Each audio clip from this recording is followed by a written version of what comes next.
अस्सलाम वालेकुम नाजरीन, मौसमियाती तब्दीलियों और माहौलियात के हवाले से आगाही प्रोग्राम आपके लिए पेश किया जा रहा है और मैं हूं आमना शेख। सामीन और नाजरीन, आपको बताते चलें कि आज हमारे प्रोग्राम में मैं अकेली नहीं हूं और मेरे साथ स्पीकर भी मौजूद हैं। जिब्रान साहब मौजूद हैं जिनका ताल्लुक़ माहौलियात से है और माहिर माहौलियात हैं। आपका तारुफ करवाती चलूँ कि जिब्रान साहब ने रिसर्च जो की है क्लाइमेट चेंज के हवाले से की है। अस्सलाम वालेकुम जिब्रान साहब। वालेकुम सलाम जी, खुशामदीद कहते हैं आपको प्रोग्राम में। और नाज़रीन, आपको बताते चलें कि आज का जो प्रोग्राम है इसके लिए तावन किया है हमारे साथ अल्टरनेट डेवलपमेंट सर्विसेज ने, ADS ने। जी, तो प्रोग्राम का आगाज़ करते हैं। जिब्रान साहब, माहौलियात के हवाले से बात करेंगे प्रोग्राम में, और क्या कहेंगे माहौलियात के हवाले से पाकिस्तान में माहौलियात की क्या सूरत हाल है? जी, सबसे पहले तो जो है वो पाकिस्तान के जो माहौलियात है उसकी जो कंडीशन है उसके हवाले से मैं थोड़ा सा एक बैकग्राउंड बताऊंगा कि हमारे पास एज अ कंट्री जो माहौलियाती मामलात हैं और ये कह लीजिए कि जो इन्वायरमेंटल इश्यूज़ हैं और उसके जो सलूशंस हैं उनके बैकग्राउंड क्या है, वो कहाँ से शुरू हो रहे हैं। तो सबसे पहले तो ये समझना ज़रूरी है कि बेसिकली जो इन्वायरमेंटल कंजर्वेशन है इस पे develop part of the world तो बहुत पहले से काम कर रहे हैं।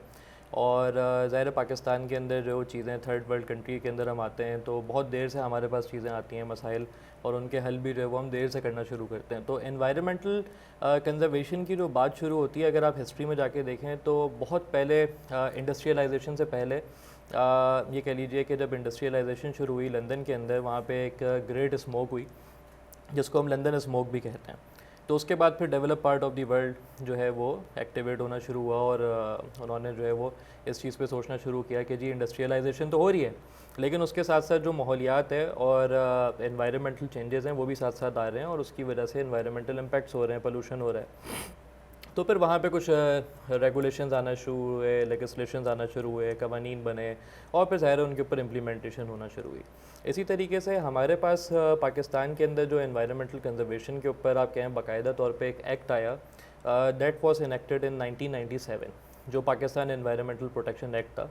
और ज़ाहिर आपको पता है उससे पहले 1997 के अंदर जो है वो सूबे जो है वो ख़ुद मुख्तार नहीं थे, 18 अमेंडमेंट नहीं आई थी। तो फेडरल लेवल के ऊपर ये एक्ट था और फिर पूरे मुल्क के अंदर इसी एक्ट के थ्रू एनवायरमेंटल मैटर्स को जो है वो टेकअप किया जाता था और इसी के थ्रू जो है वो एनवायरमेंटल गवर्नेंस जो है वो पूरे कंट्री के अंदर होती थी।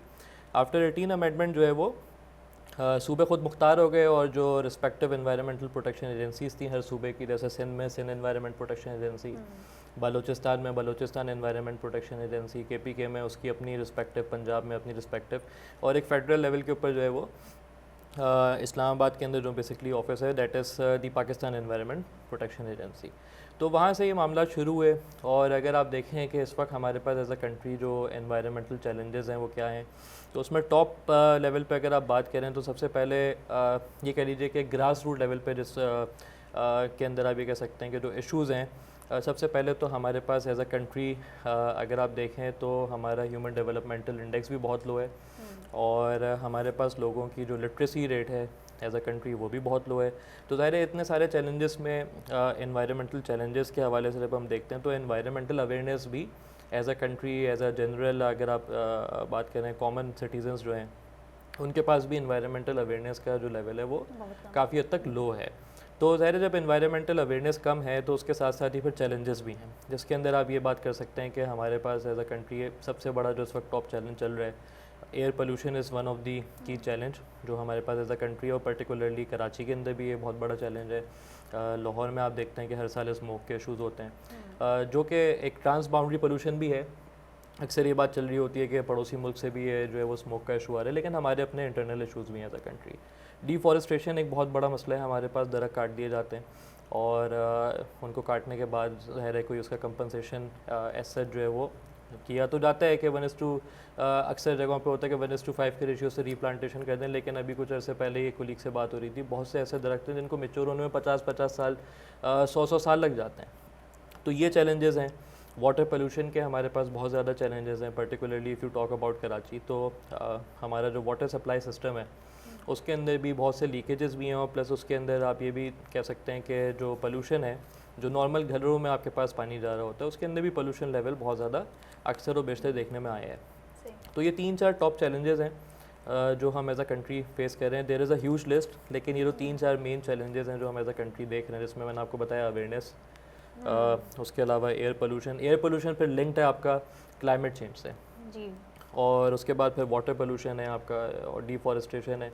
तो ये मेजर चैलेंजेस हैं एज अ कंट्री जो इस वक्त हम पाकिस्तान के अंदर फेस कर रहे हैं और इन चैलेंजेस के ऊपर ज़ाहिर है अवेयरनेस की जो है ना बहुत अशद ज़रूरत है और इनके ऊपर गवर्नेंस सिस्टम तो है हमारे पास लेकिन उसकी जो इम्प्लीमेंटेशन है उसको भी स्ट्रेंथन करने की ज़रूरत है।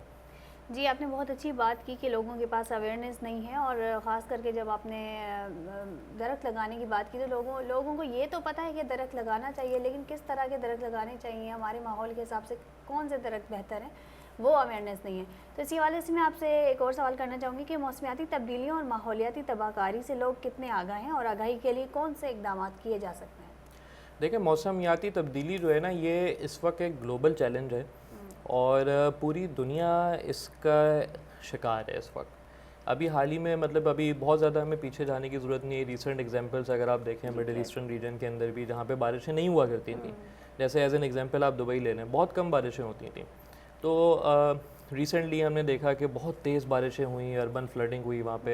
इसी तरीके से हमारे पास सिंध के अंदर भी बारिशों का निज़ाम बहुत ज़्यादा चेंज हो गया, फ्लक्चुएशन आ रही है, कहीं पे ज़्यादा बारिश हो रही है। उसके अलावा पाकिस्तान में ओवरऑल अगर आप बात करें एज अ कंट्री, कहीं पे ज़्यादा बारिश है, कहीं पे कम है। जहाँ पे पहले बारिश नहीं होती थी वहाँ पे बहुत ज़्यादा बारिशें होने लगी तो फ्लडिंग होने लगी और बहुत से इलाके ऐसे हैं जहाँ पे बारिश ही होना बंद हो गई।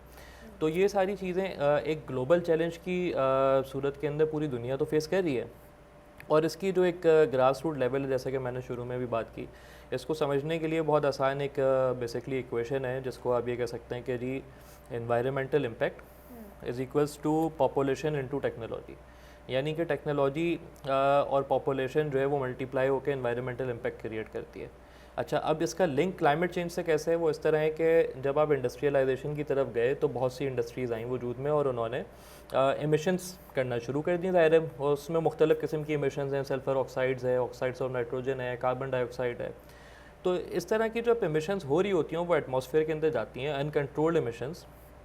तो उसकी वजह से फिर ज़ाहिर है कि एनवायरमेंटल इम्पैक्ट भी क्रिएट होता है और ज़ाहिर है बहुत सारी इंडस्ट्रीज़ जो है उनकी एमिशंस के अंदर जो है वो ग्रीन हाउस गैसेस का भी एक रोल होता है। जब वो ट्रैप हो जाती हैं एनवायरनमेंट के अंदर और उनके ट्रैप होने से जो बेसिकली एक ये कह लीजिए कि हीट आपकी जो रेडिएशंस हैं, जो सोलर रेडिएशंस हैं, वो आती हैं दुनिया में, जिसमें अल्ट्रावायलेट रेडिएशंस होती हैं वो सूरज से आती हैं दुनिया में और उसका बेसिकली मैकेनिज़्म ये होता है कि वो वापस जो है वो एमिट जब यहाँ पे आती हैं उसके बाद फिर वो वापस रिफ्लेक्ट होकर जाना है उन्होंने। लेकिन क्योंकि ग्रीन हाउस गैस एमिशंस होती हैं तो वो ट्रैप हो जाती हैं एनवायरनमेंट के अंदर, वो हैं तो ट्रैप हो जाती हैं। जैसे आपने देखा ना, आप अक्सर धूप में अगर अपनी गाड़ी को खड़ा कर दें और आप बाहर से वापस आके काफ़ी देर बाद गाड़ी में आके बैठें तो एकदम से उसके अंदर आपको एक ऐसा इम्पैक्ट फील होता है कि बहुत ज़्यादा उसके अंदर गर्मी है, तो उसमें वो ग्रीन हाउस गैसेस ट्रैप हो गई होती हैं। तो ये तो पूरी दुनिया दो चार है इन मसाइल का क्लाइमेट चेंज की वजह से। तो ज़ाहिर है जहाँ इंडस्ट्रीज़ हैं वहाँ एमिशंस भी ज़्यादा हैं। गोया पाकिस्तान का इसमें कंट्रीब्यूशन बहुत कम है क्योंकि हम एक इंडस्ट्रियलाइज नेशन तो नहीं है, हम एग्रो बेस्ड इकोनॉमी है। लेकिन ये कह सकते हैं हम कि इसका जो इम्पैक्ट है क्लाइमेट चेंज का, हमारे इसमें कंट्रीब्यूशन कम होने के बावजूद भी हम उसके रेसिपिएंट हैं, हम उसके शिकार हो रहे हैं। और ज़ाहिर है उसके शिकार होने की हमारी वजह यह है कि हमारे पास जो इससे लड़ने की सलाहियत है और ताकत है और स्ट्रेटजी है, ये कह लीजिए क्लाइमेट रेसिलियंस के ऊपर जो है वो हमारी स्ट्रेटजीज़ बहुत इस वक्त बन रही हैं लेकिन बहुत वीक हैं। और उसके अंदर ज़ाहिर है सबसे इम्पॉर्टेंट रोल अगेन अवेयरनेस का अदा है। तो अवेयरनेस के हवाले से जब हम बात करें तो क्या इकदाम किए जा सकते हैं, आम लोगों को किस तरह अवेयरनेस दी जा सकती है? एक तो ये प्रोग्राम जो चल रहा है ये भी बहुत अच्छा इनिशिएटिव है अल्टरनेटिव डेवलपमेंट सर्विसेज का, इसके अलावा क्या क्या किया जा सकता है अवेयरनेस के लिए? देखें, अवेयरनेस के अंदर इस वक्त बहुत से ऐसे इकदाम हैं जो गवर्नमेंट लेवल के ऊपर भी लिए जा रहे हैं, जैसे कि आपने इस प्रोग्राम का भी तस्करा किया, ये भी एक बहुत अच्छा प्रोग्राम है और इसके ज़रिए से आम आवाम तक जो है वो रसाई की जा सकती है, उनको बताया जा सकता है कि जी क्लाइमेट चेंज इज़ रियल और उसके जो इम्पैक्ट्स हैं उन सब के रेसिपिएंट आप खुद हैं। आपको याद होगा कराची में एक हीट वेव वो बड़ा स्टार्क रिमाइंडर है जिसके अंदर बहुत सी अमवात भी हुई और कराची ने खुद उसका एक्सपीरियंस किया और कितने लोग जो है वो अल्लाह ताला उनकी मग़फ़िरत फरमाए जो उस हीट वेव के अंदर जो है वो दुनिया से चले गए। लेकिन कहने का मकसद ये कि हम रेसिपिएंट तो हैं इसके। तो ये चीज़ समझाना लोगों को और लोगों तक पहुंचाना अवेयरनेस के लेवल के ऊपर, मतलब उनकी अवेयरनेस को जो है वो थोड़ा सा रेज़ करना, इसके लिए गवर्नमेंट लेवल के ऊपर बहुत से इकदाम लिए जा रहे हैं जिसके अंदर मुख्तलिफ़ इदारे हैं जो वक्तन फ़वक्तन मुख्तलिफ़ एनवायरमेंटल ये कह लें इवेंट्स को सेलिब्रेट भी करते हैं। और जैसे सिंध एनवायरनमेंट प्रोटेक्शन एजेंसी है तो उसका बड़ा एक्टिव रोल रहता है अक्सर एनवायरमेंटल ये कह लीजिए अर्थ डे हो गया या इस तरह के जो मुख्तलिफ डेज़ हैं, वाटर डेज़ को अक्सर सेलिब्रेट किया जा रहा होता है। लेकिन मास लेवल के ऊपर उसकी सेलिब्रेशन और उसके अंदर की मैसेज कि वो हर घर तक जो है वो उसकी रसाई हो, लोगों को पता हो, तो उसके इक़दाम लेना बहुत ज़रूरी है। और इसी सिलसिले में बहुत सी प्राइवेट ऑर्गेनाइजेशंस भी हैं जो उसके ऊपर काम करती हैं, जैसे कि हमारा भी ताल्लुक़ एक ऑर्गेनाइजेशन से और हम बहुत सी अवेयरनेस और ट्रेनिंग प्रोग्राम्स डिफरेंट कंपनीज़ को भी प्रोवाइड कर रहे होते हैं और साथ साथ जो है वो हम जनरल पब्लिक के लिए भी डिफरेंट ये कह लीजिए क्लाइमेट चेंज के ऊपर, क्लाइमेट रेजिलियंस के ऊपर ट्रेनिंग्स प्रोवाइड कर रहे होते हैं। लेकिन सबसे अच्छा जो प्लेटफॉर्म मैं समझता हूँ इस वक्त है हमारे पास, वो मीडिया है। मीडिया के ऊपर इसके अंदर ज़्यादा से ज़्यादा बात होनी चाहिए, चाहे वो रेडियो हो ये कह लीजिए, या वो प्रिंट मीडिया हो, या वो इलेक्ट्रॉनिक मीडिया हो, ज़्यादा से ज़्यादा बात हो। और ये सारी बात इस लेवल के ऊपर हो कि आम आवाम के लिए इसको समझना आसान हो। यानी कि देखें, अब जैसे मैं एक एनवायरनमेंटल स्पेशलिस्ट हूँ तो इसमें बहुत सी ऐसी टर्मिनोलॉजीज़ हैं जो एक साइंटिफिक लेवल के ऊपर ये कह लीजिए टेक्निकल बंदा समझ सकता है, लेकिन आम आवाम को उसको समझना जो है वो मुश्किल होगा। तो ग्रास रूट लेवल पर जाके उनके मसाइल और उनके हल, जो क्लाइमेट चेंज के इम्पैक्ट्स हैं और उसके इम्पैक्ट्स के साथ सलूशन, तो इस पे एक मास लेवल पे एक प्रोग्राम होना चाहिए। और जैसे आपने देखा बहुत से टॉक शोज़ होते हैं, उसमें मुख्तलिफ टॉपिक्स के ऊपर बात हो रही होती है। तो इस वक्त नीड ऑफ द आवर है कि इन्वायरमेंटल चैलेंजेस और क्लाइमेट चेंज के ऊपर डिफरेंट टॉक शोज़ ऑर्गेनाइज़ किए जाएँ। और उसके अंदर, क्योंकि देखें लोग नॉर्मली टीवी देखते हैं आजकल, यूट्यूब और इस तरह की ये मीडिया का बहुत ज़्यादा ट्रेंड है, लोग क्लिप्स देख रहे होते हैं चीज़ें। तो इस तरह के अवेयरनेस प्रोग्राम्स होने चाहिए और उसमें मुख्तलिफ चैलेंजेस और उनके सलूशंस के ऊपर बात होनी चाहिए, ताकि आवाम तक जो है वो इसकी रसाई हो और उनको पता हो कि जी, अगर मिसाल है आज जैसे गर्मी का दिन है, आज बहुत ज़्यादा गर्मी है कराची के अंदर, जैसे मैं अभी अपनी गाड़ी से आपके रेडियो पाकिस्तान तक आया हूँ, तो इवन मेरी गाड़ी के अंदर एसी चलने के बावजूद भी मुझे ऐसा लग रहा है कि बहुत ज़्यादा जो एक ये कह लीजिए कि हीट का इम्पैक्ट मुझ तक पेनिट्रेट हो रहा है। तो उसके लिए क्या सलूशंस होने चाहिए? तो एज अ कॉमन मैन मुझे ये मालूम हो, और उसके साथ साथ जो है वो मेरे एतराफ़ में जो कम्युनिटी है उसको ये मालूम हो कि हम क्या इसके अगेंस्ट जो है वो मिटिगेशन मेजर्स ले सकते हैं, किस तरीके से हम खुद को प्रिवेंट कर सकते हैं। तो ज़ाहिर है वो मास लेवल पे जब तक अवेयरनेस नहीं आएगी तो बहुत से लोगों को नहीं पता, तो उन तक ये कम्युनिकेशन इसी तरीके से हो सकती है कि मीडिया के ऊपर जो है वो मैक्सिमम बात हो इस पर, जितनी ज़्यादा जो है वो बात होगी उतनी ज़्यादा अवेयरनेस फैलेगी और मुख्तलिफ ट्रेनिंग सेशंस हो, इस तरह की चीज़ें की जा सकती हैं। जी, ये बात बहुत अच्छी आपने कही कि ज़्यादा से ज़्यादा अवेयरनेस हो। और मैं इसमें एक चीज़ ऐड करूँगी कि जैसा कि आपने भी कहा कि ईज़ी टर्मिनोलॉजीज़ में बात की जाए, ईज़ी लैंग्वेज हो, ताकि आम आवाम जो एक माहौलियात को एक खुश टॉपिक समझती है उस पर इंटरेस्ट लेके उसको सुन सके और उन पर अमल कर सके। जी जिब्रान साहब, ये बताइएगा कि कार्बनाइजेशन जो सनअती इदारों की तरफ से की जा रही है, इससे माहौलियात पर क्या असर पड़ता है? देखें, कार्बनाइजेशन आजकल आपने एक बहुत ज़्यादा टर्म सुनी होगी, डी कार्बनाइजेशन, यानी जो कार्बन जो एटमॉस्फेयर के अंदर आ रही है, रिलीज़ हो रही है, उसको जो है वो डी कार्बनाइज़ किया जाए और डी कार्बनाइजेशन स्ट्रेटजीज़ पे काम किया जाए। तो कार्बनाइजेशन से यानी कि मुराद ये है कि बेसिकली जो एमिशंस हैं, कार्बन की जो एमिशंस हैं, कार्बन डाइऑक्साइड की जो एमिशंस हैं, उसको कंट्रोल किया जाए और उसको जो है वो काफ़ी हद तक जो है वो लिमिट किया जाए। तो इसी सिलसिले में जैसे कि मैंने शुरू में भी आपसे तज़किरा किया कि हमारे पास बहुत से ऐसे सरकारी इदारे हैं जो इन चीज़ों के ऊपर काम करते हैं, और उसमें कुछ इदारे हैं जिनके मैंडेट में ये आता है कि एमिशंस के लिए अगेंस्ट जो है उन्होंने एक परमिसिबल लिमिट्स बनाई हुई हैं। यानी मिसाल है कि देखें, इंडस्ट्री चलेगी तो ज़ाहिर है वो कुछ ना कुछ एमिशंस तो करेगी, गाड़ी चलती है तो वो भी धुआं निकालती है। लेकिन जैसे कि मैंने शुरू में भी कहा कि develop part of the world से ये चीज़ें हम तक जो है वो ट्रांसफ़र हो रही हैं। तो उन्होंने एक स्टैंडर्ड्स बना दिए कि ठीक है जी, आप इंडस्ट्री भी लगाइए, आप गाड़ी भी चलाइए, आप कारोबार भी कीजिए, सब कुछ कीजिए, लेकिन ये एक लिमिट है एमिशंस की जिसको आपने क्रॉस नहीं करना। इसी तरीके से अगर हम पर्टिकुलरली सिंध की बात करें तो हमारे पास, जैसे मैंने शुरू में भी तज़किरा किया है, एक इदारा है सिंध एनवायरनमेंटल प्रोटेक्शन एजेंसी। वो एनवायरनमेंटल प्रोटेक्शन पे काम करता है। उसका जो मैंडेट है वो एक वॉच डॉग के तौर पे काम करता है, और उसका मैंडेट ये है कि जो एमिशंस हैं उसकी एक लिमिट उन्होंने इशू कर दी, जिसको हम कहते हैं सिंध एनवायरनमेंटल क्वालिटी स्टैंडर्ड्स, कि जी इससे ज़्यादा एमिशंस जो है वो एक्सीड नहीं होने चाहिए।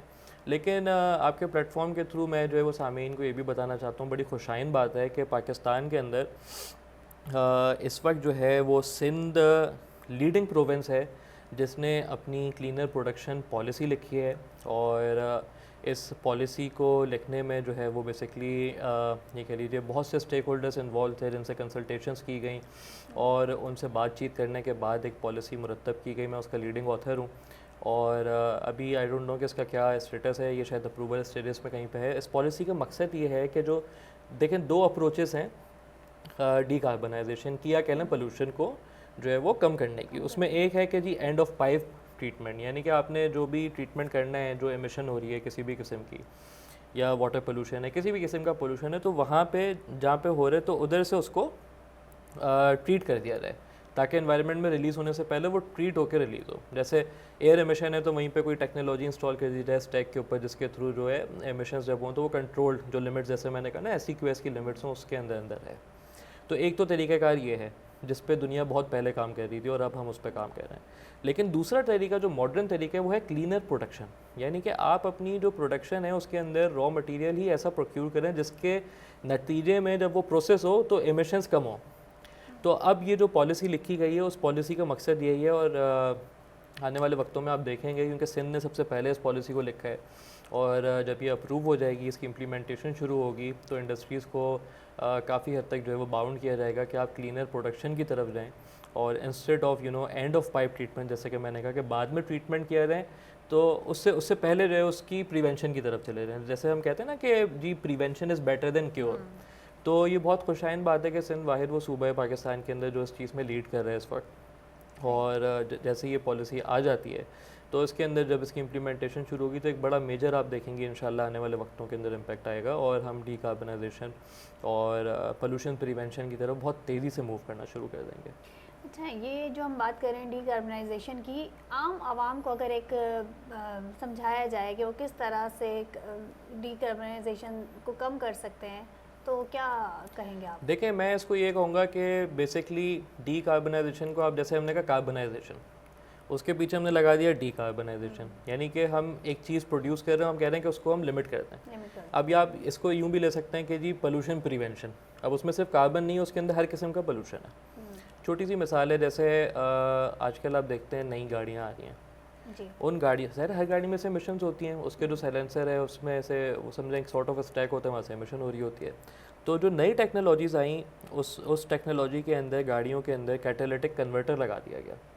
उसका काम ये होता है कि जब इसमें से एमिशंस होंगी तो वो बेसिकली उसको रिड्यूस कर देगा, नॉक्स और उसको जो है ना एमिशंस को रिड्यूस कर देता है बेसिकली, और उसके बाद एमिशंस आती हैं। तो एक तो तरीका ये होता है। अच्छा, हमारे पास ज़ाहिर फ्यूल के कुछ चैलेंजेस थे शुरू के अंदर, हमारी फ्यूल उस क्वालिटी की नहीं थी, सल्फ़र को रिड्यूस करता तो सल्फ़र हमारा कंटेंट ज़्यादा था, फिर फ्यूल पे काम होना शुरू हुआ, इस तरह की चीज़ें। तो ये तो एक टेक्नोलॉजिकल सोल्यूशन है, लेकिन इसमें बहुत अहम किरदार आम आवाम की अगर आप बात करें तो अगेन फिर घूम फिर के बाद आती है अवेयरनेस।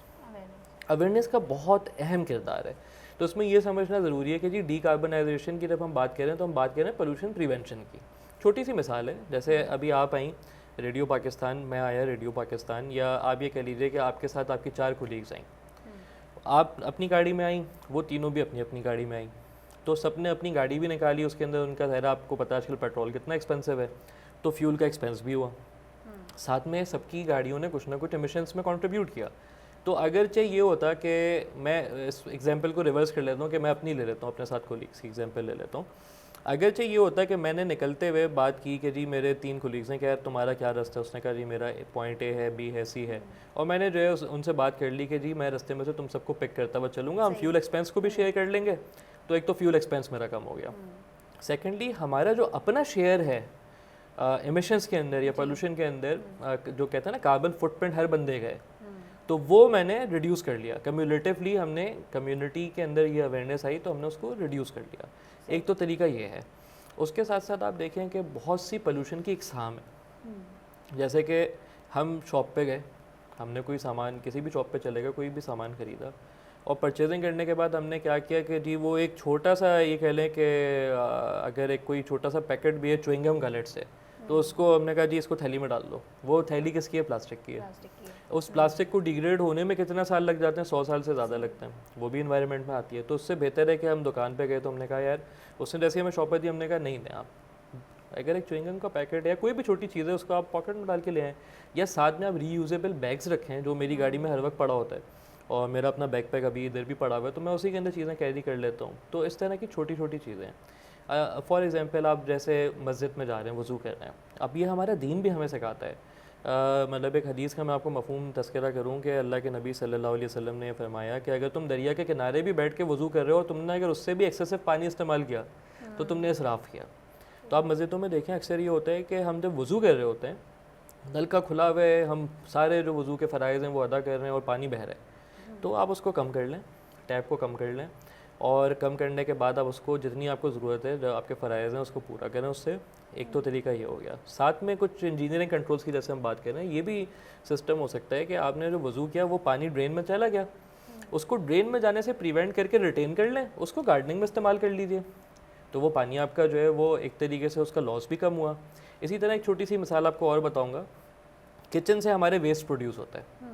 डेली लाइफ के अंदर हम सब के घरों में किचन ऑपरेशनल होता है, और लेडीज़ का तो समझें कि वो एक तरीके से हब होता है, ठीक है ना, वहाँ से वो पूरे घर को ऑपरेट करती हैं, कमांड सेंटर होता है। तो बहुत डेली बेसिस के ऊपर कुछ ना कुछ वेस्ट प्रोड्यूस हो रहा होता है, जिसमें टी बैग्स हो गए या चाय की पत्ती वैसी रॉ फॉर्म में हो गई, उसके अंदर जो है वो पोटैटो पील्स हो गए, अंडे के छिलके हो गए, इस तरह की बहुत सी चीज़ें होती हैं। उसको डिस्कार्ड ना किया जाए, उसको एक जगह पे जमा कर लिया जाए, ग्राइंड कर लें उसको, फिर थोड़े टाइम के लिए रिटेन कर लें, और उसके थ्रू जो बेसिकली ये जो टेक्निक कहलाती है बहुत आसान है, इसको कहते हैं कंपोस्टिंग। तो कंपोस्टिंग के नतीजे में जो चीज़ बनती है वो बनता है compost, and compost is basically organic fertiliser. वो ऑर्गेनिक खाद है जो आपने अपने घर में प्रोड्यूस करके खाद का ख़र्चा भी कम कर लिया, ऑर्गेनिक भी है। इससे जो आप वेजिटेबल्स वगैरह ग्रो करेंगे, आजकल देखें ना महंगाई कितनी है, तो रूफ टॉप गार्डनिंग या आपकी गैलरी के अंदर आप कुछ अगर नींबू ही उगा लें, तो एटलीस्ट ये कि आप पुदीना ही उगा लें, तो उससे जो आपकी जो बेसिकली ये कह लें उसके थ्रू जो आप हार्वेस्टिंग करेंगे that will be purely organic. तो वो न्यूट्रिशनल रिक्वायरमेंट भी आपकी पूरी करेगा, आप आर्टिफिशियल फर्टिलाइज़र भी यूज़ नहीं कर रहे। तो ये बहुत सी ऐसी छोटी छोटी चीज़ें हैं जो डेली लाइफ के अंदर हम अपनी अगर इन चीज़ों को इम्प्लीमेंट करना शुरू कर दें, तो उनके थ्रू आप ये कह सकते हैं कि हम अपना इन्वायरमेंटल इम्पैक्ट जो है ना वो रिड्यूस कर सकते हैं बहुत ज़्यादा। और इसकी अवेयरनेस है इसी तरह के प्लेटफॉर्म, जैसे आपने बहुत अच्छा ये प्रोग्राम अरेंज किए, इस तरह के प्लेटफॉर्म्स के थ्रू आ सकती है, और उसको ज़्यादा से ज़्यादा लोगों तक जो है ना आउटरीच किया जाए, सेमिनार्स हों, ब्रॉडकास्ट हो, टीवी के ऊपर हो, इधर हो, ताकि लोगों की अवेयरनेस हो इस पर। वैसे तो अगर आप देखें तो आजकल स्कूल्स के अंदर जो है वो बच्चों को बेसिक कोर्सेज़ के अंदर ये चीज़ें पढ़ाई जा रही हैं। पहले एक दौर था जिसके अंदर एनवायरनमेंटल इम्पैक्ट्स को जो है वो पढ़ने के लिए आप यूनिवर्सिटी लेवल में जाते थे, लेकिन अभी आप बेसिक लेवल पे पढ़ रहे होते हैं। तो आई एम वेरी होपफुल कि इंशाल्लाह आने वाली जो जनरेशन है वो एनवायरनमेंटल इम्पैक्ट्स को बहुत ही बखूब अंदाज से समझेगी, वो उसके सोल्यूशंस पे भी काम करेगी। जी जिब्रान साहब, हमने बात की पॉलिसी की, कवानीन की। अगर ओवरऑल बात की जाए तो क्या इम्प्लीमेंटेशन होती है इन कवानीन की, और अगर इन्वायरमेंट पे बात की जाए तो किस तरह के कवानीन मौजूद हैं और किस तरह के मज़ीद इन पर काम किया जा रहा है? देखें, जैसे कि हमने कवानीन और पॉलिसी के हवाले से बात की, तो कवानीन तो हमारे पास नो डाउट मौजूद हैं, और मैं अक्सर जहाँ पे भी जाता हूँ वहाँ पे मैं ये कहता हूँ कि कवानीन बेशक हमारे पास बहुत ज़्यादा मौजूद हैं इस वक्त, बट उसमें थोड़ी सी प्रॉब्लम एक ये है कि बहुत से इदारों के जो फंक्शंस हैं वो ओवरलैप कर रहे हैं। जैसे मिसाल है, Sindh solid waste management board ज़िम्मेदार है कि वो सिंध के अंदर जितनी भी वेस्ट है उसकी मैनेजमेंट को इंश्योर करे। इसी तरीके से सीपा जो है, सिंध एनवायरनमेंट प्रोटेक्शन एजेंसी, उसके अपने एक्ट के अंदर भी वेस्ट मैनेजमेंट के हवाले से जो है वो गाइडेंस प्रोवाइड की गई है। लेकिन ये समझना बहुत ज़रूरी है कि environment protection agency is a monitoring agency. वो मॉनिटरिंग करता है, और उसके अगेंस्ट अगर कोई नॉन कंप्लाइंस होती है तो नोटिस वगैरह इशू करता है और फिर स्ट्रिक्ट एक्शन लेता है। लेकिन मैनेजमेंट जो बोर्ड है, Sindh solid waste management board, उसका काम है मैनेज करना, इसका काम है मॉनिटरिंग करना। इसी तरीके से हमारे पास सिंध के अंदर सिंध हेल्थ केयर कमीशन है, तो वो हॉस्पिटल वेस्ट को मैनेज करता है, बेसिक मैनेज नहीं करता, उसके परव्यू में ये आता है कि हॉस्पिटल से जो वेस्ट प्रोड्यूस हो रहा है वो इन सच अ मैनर जो है उसको हैंडल किया जाए जो ये कह लें एनवायरमेंटल इम्पैक्ट जिसके कम से कम हो। जैसे मिसाल है, हॉस्पिटल के अंदर आपने देखा जब इस्तेमाल हो रही होती हैं बहुत सी चीज़ें, उसमें सिरिंजेस होती हैं। अब वो सिरिंजेस इस्तेमाल हुई और अगर आपने उसको इस तरीके से डिस्पोज ऑफ नहीं किया कि वो दोबारा मार्केट के अंदर बैक एंड के थ्रू जो है वो दोबारा मार्केट में उसी सप्लाई चेन में एंटर हो रहे हैं, तो वो बहुत से इन्फेक्शंस की जो है वो वजह बन सकती है। और उसको मैनेज करने के लिए यहाँ पे भी कुछ रूल्स एंड रेगुलेशंस मौजूद हैं। तो ये बहुत से इदारे हैं जिनके पास रूल्स एंड रेगुलेशंस तो मौजूद हैं बेशक, बट उनकी जो इम्प्लीमेंटेशन के अंदर आप कह लीजिए एक तरीके से गैप आता है। उसकी दो वजूहत हैं कि कुछ इदारों के फंक्शंस भी ओवरलैप कर जाते हैं, और प्लस हम क्योंकि जैसे हम डेवलपिंग कंट्री हैं, हम develop part of the world में नहीं है, तो हमारे पास कुछ बजट्स की लिमिटेशंस भी आ जाती हैं, इदारों में थोड़ी सी कैपेसिटी बिल्डिंग के भी चैलेंजेस आ जाते हैं। और ये कह लीजिए कि एक तो ये पॉलिसी लेवल के ऊपर या रेगुलेशंस लेवल के ऊपर हो गया। उसके साथ साथ आप अगर आवाम की बात करें या इंडस्ट्रीज़ की बात करें, तो उसके अंदर भी जो की रोल आ जाता है वो लैक ऑफ अंडरस्टैंडिंग या लैक ऑफ इंटरेस्ट भी आता है। जब एक इंडस्ट्री की अगर आप बात करते हैं, तो बहुत सी इंडस्ट्रीज़ जो मल्टीनेशनल हैं, हमें पाकिस्तानी इंडस्ट्रीज़ भी बहुत जो रिस्पॉन्सिबल ऑर्गेनाइजेशंस हैं, they take it as their prime responsibility to conserve the environment. लेकिन कुछ इंडस्ट्रीज़ या कह लें कोई छोटे बिजनेस सेटअप ऐसे हैं जिनके पास अवेयरनेस कम है या बजट की लिमिटेशंस हैं, तो दे टेक एनवायरमेंटल कंजर्वेशन और environmental management as a burden. वो कहते हैं यार इससे जान छुड़ाओ, बस इससे हमारी जो है ना जान छूट जाओ किसी तरीके से, जो है वो बस ये हमारा प्रोजेक्ट कंप्लीट हो, हम काम करते रहें और हम तक कोई ना आए। तो उनकी अवेयरनेस भी बहुत ज़रूरी है, और ज़ाहिर इस तरह की इंडस्ट्रीज़ को कंट्रोल करने के लिए फिर इदारों का रोल भी आ जाता है। अच्छा, ये इंडस्ट्रीज़ लेवल पे बात होगी, लेकिन जब आम आवाम की हम बात करते हैं तो civic sense is very important. वो अगेन फिर अवेयरनेस की बात आ जाती है। जी जिब्रान साहब, बहुत अच्छी बातें आपने बताई हमें। और नाज़रीन, आपको बताते चलें कि मौसमियाती तब्दीलियों और माहौलियात के हवाले से आगाही प्रोग्राम आप अल्टरनेट डेवलपमेंट सर्विसेज के ताउन से सुन रहे हैं। और जाते जाते आखिर में जिब्रान साहब क्या मैसेज देना चाहेंगे हमारे लिसनर्स को? देखिए, मैं तो यही मैसेज देना चाहूँगा कि एनवायरनमेंट, जब हम यूनिवर्सिटी में पढ़ते थे तो हमारे प्रोफेसर साहब कहा कहते थे कि environment is a subject of attitude. तो आप बेसिकली अगर अपने एटीट्यूड को दुरुस्त रखेंगे, और अगर आप अपने ये कह लीजिए कि आपको ज़्यादा दूर जाने की ज़रूरत ही नहीं है, आप दीन इस्लाम में जाइए और हुजूर पाक सल्लल्लाहु अलैहि वसल्लम की तालीमात पे अमल करना शुरू कर दीजिए। आपके अपने अंदर की इन्वायरमेंट, आपके बाहर की इन्वायरमेंट, आपके एतराफ़ में, आपके घर में, हर जगह की इन्वायरमेंट के अंदर आप देखेंगे खूबसूरत चेंजेस आना भी शुरू हो जाएंगे, और आप इन्वायरमेंटल कंजर्वेशन की तरफ भी आ जाएंगे। तो मैं आखिर में मैसेज देना चाहूँगा कि देखें, एक हम टर्म अक्सर यूज़ करते हैं एनवायरमेंटलिस्ट। तो एनवायरमेंटलिस्ट और एनवायरमेंटल साइंटिस्ट, इन दोनों में बड़ा फ़र्क है। आखिर में जो मैसेज है मेरा वो ये है कि एनवायरमेंटलिस्ट जो है ना, वो हर बंदा है कि वो एनवायरमेंटल कंजर्वेशन पे काम कर रहा है। हर वो बंदा जो एनवायरमेंटल कंजर्वेशन पे काम कर रहा है, हर वो बंदा एनवायरमेंटलिस्ट है। एनवायरमेंटल साइंटिस्ट वो है जो रिसर्च कर रहा है। तो हम अगर एनवायरमेंटल साइंटिस्ट या एनवायरमेंटल इंजीनियर नहीं बन सकते, तो हम अपनी ज़ात से हर बंदा, हर एक पाकिस्तानी, हर एक कराची का शहरी, सिंध का वासी एनवायरमेंटलिस्ट ज़रूर बन सकता है। तो ज़्यादा से ज़्यादा जो है वो अपनी एनवायरनमेंट को कंजर्व करें, कोशिश करें कि पौधे ज़्यादा लगाएं और पानी को कंजर्व करें। इस तरह की छोटी छोटी चीज़ें जैसे मैंने तस्करा किया, तो आप अगर अपना एक एटीट्यूड ऐसा बना लें, अपनी जगह को साफ़ रखें, तो इंशाल्लाह बहुत एक अच्छा चेंज आएगा। और अपने साइकिल के अंदर, अपने सर्कल के अंदर बेसिकली जितना आप एनवायरनमेंट पे बात कर सकते हैं, कंजर्वेशन पे बात करें, ताकि ये मैसेज डोर टू डोर जाए और लोगों तक इसकी आगाही है। बहुत शुक्रिया जिब्रान साहब, आपने हमारे प्रोग्राम में आए और आपने इतनी अच्छी बातें हमें बताई। जी नाज़रीन, इसी के साथ मैं यकीन करती हूँ कि आपने हमारे प्रोग्राम से ज़रूर कुछ ना कुछ आज ज़रूर सीखा होगा। अगले प्रोग्राम तक के लिए मुझे आमना शेख को इजाज़त दीजिएगा। अल्लाह हाफ़िज़।